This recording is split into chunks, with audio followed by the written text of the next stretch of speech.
He was only a child, small, fragile, and carrying a weight no child should ever bear. Most boys his age worried about school, games, or friends. But for him, the battle was far greater. He walked into a courtroom where grown men in suits whispered, where power loomed heavy, and where eyes turned cold the moment they saw his skin. He wasn't supposed to belong there. Yet he stood tall, facing something that should have crushed him. What drove him into that room wasn't ambition, pride, or even choice, it was survival. It was love. A love so powerful, it gave him the courage to speak words that would silence an entire courtroom. But behind that moment of courage was a storm, a system built to break families like his, a history written to keep children like him silent. And what happened next didn't just test the law. It tested humanity itself. How did a little boy, against all odds, stand before a judge and change everything? It began in the quiet corners of an ordinary life. He was just a little boy, bright-eyed, curious, and full of dreams too big for the world he lived in. Home wasn't much, just a small apartment where laughter echoed between thin walls, where meals were stretched but always shared, and where his mother's love filled every empty space. She worked long hours, carrying exhaustion on her shoulders, yet she never let him see her break. To him, she was unshakable. School was supposed to be his safe place. He loved learning, loved raising his hand with answers, loved believing that if he tried hard enough, he could be anything. But outside those classroom walls, the world told him something different. Whispers followed him in stores. Eyes narrowed when he walked down the street. He noticed. Children notice everything. Still, he held tight to his mother's promise, "You're worth more than they'll ever admit." But promises can only shield so much. And one day, the weight of injustice crashed through their small, fragile world. His mother was pulled into a fight she never asked for, facing a system designed not to protect, but to punish. And in that moment, the boy's ordinary life ended. Because what awaited him wasn't childhood anymore, it was a courtroom. The world around him shifted almost overnight. What once felt like the fragile stability of a child's life now cracked open, revealing the jagged edges of a system that was never built for families like his. It started quietly, as injustice often does. A letter in the mail. Cold words typed in black ink. His mother's name printed at the top. A notice demanding payment she could never afford. At first, she folded it neatly, slipping it into a drawer, hoping it would disappear if ignored. But injustice does not disappear. It grows. Soon, strangers in uniforms came knocking at their door. They carried clipboards and stern faces, their voices sharp with practiced authority. To the boy, they looked like giants. To his mother, they looked like enemies. She pleaded, explained, begged for time, but their eyes showed no mercy. And as neighbors peeked through half-closed curtains, whispers spread. Whispers that families like theirs were always one step away from falling apart. The boy watched it all. He saw the way his mother's hands trembled when she signed papers she barely understood.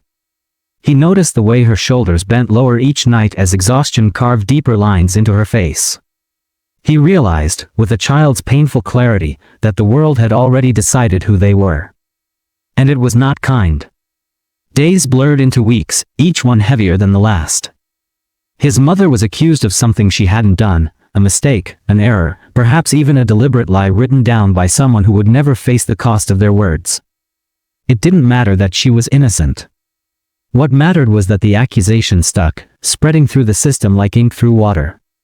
And soon, it wasn't just paperwork. It was a court date. A trial. A battle his mother couldn't fight alone. The boy noticed how people looked at them differently now. Teachers spoke softer around him, as though pity could cover their prejudice. The landlord knocked louder, his tone sharper. Even the kids at school repeated words they must have overheard at their dinner tables. Words about people like them. Words that cut deeper than fists ever could. Every step outside became a reminder of the walls closing in. Grocery stores where clerks followed too closely. Sidewalks where strangers crossed the street to avoid them. The boy carried these moments like invisible weights, his small frame growing heavier under the gaze of a world that refused to see his humanity. Then came the night that changed everything. He found his mother at the kitchen table, surrounded by stacks of papers, her face buried in her hands. He had never seen her cry before. To him, she had always been the strongest person alive. But that night, her strength cracked, and in that crack, he glimpsed the truth. She was fighting a battle she could not win alone. That realization burned inside him. He wasn't just a child anymore. He couldn't be. He made a decision that would carry him far beyond the boundaries of his age. He would not let his mother stand alone in that courtroom. If the world insisted on treating her like a criminal, then he would become her defender. The day of the trial arrived.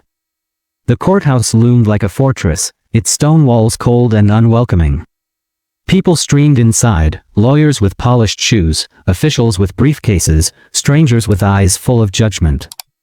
The boy walked among them, small but unshaken, his heart pounding with fear and defiance. Inside, the air was thick with tension. He saw the prosecutor, a man who spoke with the confidence of someone used to winning. He saw the judge, seated high above, his gaze distant and unreadable. He saw rows of benches filled with faces. Some curious, some skeptical, some already convinced of his mother's guilt. And then, he stepped forward. A child in a room built for adults. A voice too young to echo through halls of justice. Yet when he stood there, something shifted. The whispers grew louder. The prosecutor frowned. Even the judge leaned forward, as though trying to understand how a boy could dare to stand in a place meant only for the powerful. He declared what no one expected. He would stand for his mother. He would face the system that sought to break her. The courtroom erupted, shock, disbelief, laughter, anger. To some, it was absurd. To others, insulting. But to him, it was the only truth that mattered. And in that moment, the rising storm broke open. Because from here on, nothing would ever be the same. He was just a boy. No training. No authority. No permission. But sometimes, the purest courage doesn't ask for permission, it demands to be seen. The real question was, would anyone listen? The courtroom air was heavy, thick with doubt, judgment, and something colder, expectation. Everyone believed they knew how the story would end. A struggling mother. A stacked system. A prosecutor sharpening his words like knives. And now, a boy, her son, standing in the very place he was never meant to stand. He was too small for the table before him, his hands barely reaching the wooden edge. His shoes dangled above the courtroom floor, unable to touch the ground. Yet when he lifted his chin, there was no mistaking the fire in his eyes. He was trembling, yes, but it was not weakness. It was the raw tremor of courage colliding with fear. The prosecutor wasted no time. He painted the mother as reckless, irresponsible, a woman who had broken rules that society demanded must be followed. Every word carried authority, backed by years of experience. The audience nodded, the judge remained stone-faced, and the boy, he listened. Listened to every accusation, every carefully chosen word designed to dismantle the only person who had ever protected him. And then came the silence. The moment when the judge's eyes shifted, not to the lawyers, not to the papers stacked on the desk, but to the child. It was his turn. The boy's heart pounded so loudly he thought the whole room could hear it. His throat tightened, his hands shook. But when he finally spoke, his voice broke through the courtroom like a crack of lightning. Small, yes. Fragile, maybe. But it carried something the room was not ready for, truth. He spoke of nights watching his mother collapse from exhaustion, still making sure he ate before she did. He spoke of mornings when she left before sunrise and returned long after dark, just to keep a roof over their heads. He spoke of the kindness she showed even when the world was unkind to her. He spoke of the system, though he didn't know the word for it, that seemed to hold families like his in a chokehold, waiting for them to fail. Each word cut deeper than the prosecutor's polished arguments. Each sentence peeled away the layers of indifference in the room. Some shifted uncomfortably in their seats. Others looked away, ashamed. And the judge, still stone, still silent, watched. But the boy didn't stop. He couldn't. He told them that what they were calling justice was nothing more than punishment for existing. That his mother wasn't guilty of a crime, she was guilty of being poor, of being black, of being seen as less. And then, his voice cracked, not from fear, but from the weight of love too big for his small body to carry. He told them she was his world. That if they took her away, they weren't just punishing her. They were destroying him. The courtroom was silent. No shuffling papers. No whispers. Just silence. The kind of silence that carried more power than any gavel ever could. But silence is fragile. The prosecutor rose again, his tone sharper now, his words colder. He dismissed the boy's plea as emotional, irrelevant, improper. He insisted that justice could not be swayed by a child's tears. And for a moment, it seemed the tide would turn back, that the weight of the system would crush the boy's fragile stand. Then something unexpected happened. From the back of the room, a murmur rose. A single voice, then another. Strangers who had come only to watch now shifted uneasily. Some nodded in agreement with the boy. Some even wiped their eyes. The truth had cracked something open, not just in the courtroom, but in the people who witnessed it. The boy didn't know it yet, but he had become more than just a child defending his mother. He had become a mirror, reflecting the injustice everyone knew but few dared to name. The judge's gavel slammed down once, calling for order. But order could not erase what had been said. It could not erase the sight of a boy standing taller than anyone else in the room, despite his size. And in that moment, time seemed to hold its breath. Would the system bend, even slightly, under the weight of his truth? Or would it break him, as it had broken so many before? The boy's words still hung in the air, heavy and unshakable. The judge leaned forward, his expression unreadable, his hand tightening around the gavel. The world waited. One decision. One sentence. One strike of wood against wood could decide everything, freedom or despair, hope or destruction. And as the gavel rose, the question echoed louder than ever. Would justice finally listen? The sound of the gavel faded, but its echo lingered like thunder rolling across a sky that refused to clear. The courtroom emptied slowly, feet shuffling, voices hushed. Some left in silence, heads lowered in thought. Others whispered, carrying the weight of what they had just witnessed. For the boy, nothing would ever be the same. He had walked into that room a child, and left as something else entirely. Not older by years, but aged by the burden of standing against a system that had always been bigger than him. He had carried his mother's dignity on shoulders far too small, yet somehow strong enough to hold. His mother held his hand as they stepped outside, her grip trembling, not from fear, but from awe. She knew what he had done, what it had cost him. And though the outcome of that day did not erase the struggle, something undeniable had shifted. A truth had been spoken aloud, one that could no longer be ignored.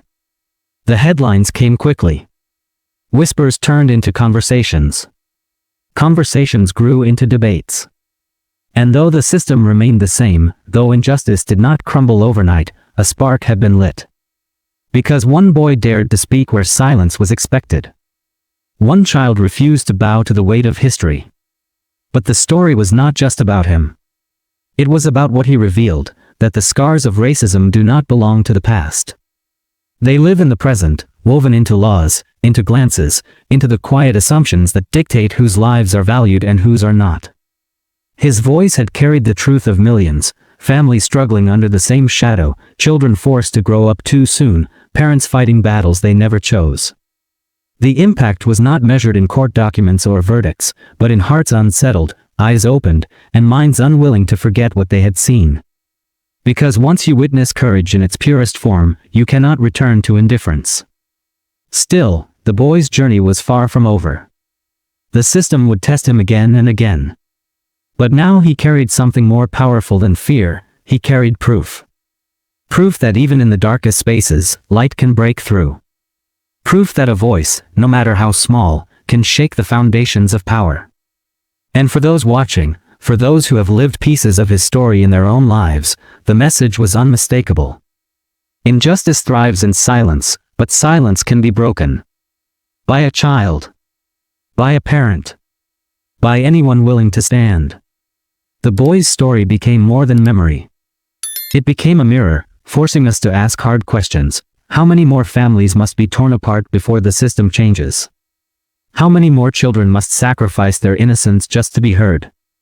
How many times must history repeat itself before we admit that this is not the exception, but the rule? And perhaps the hardest question of all, what will we do about it? Because his courage cannot be the end. It must be the beginning. A reminder that stories like his are not isolated, they are everywhere, waiting to be told, waiting to be heard. His act of defiance was not just for his mother. It was for every mother, every father, every child who has been crushed under the weight of prejudice disguised as justice. As the boy walked away from that courthouse, his head high despite the storm he had faced, he left behind more than footprints on a cold stone floor. He left a challenge. To the system, to the nation, to all of us. And that challenge echoes still. Will we let his courage fade into just another story we heard once, then forgot? Or will we carry it with us, letting it sharpen our vision, deepen our empathy, and fuel our fight for something better? Because this isn't just his story. It's ours. And the world is still waiting for an answer.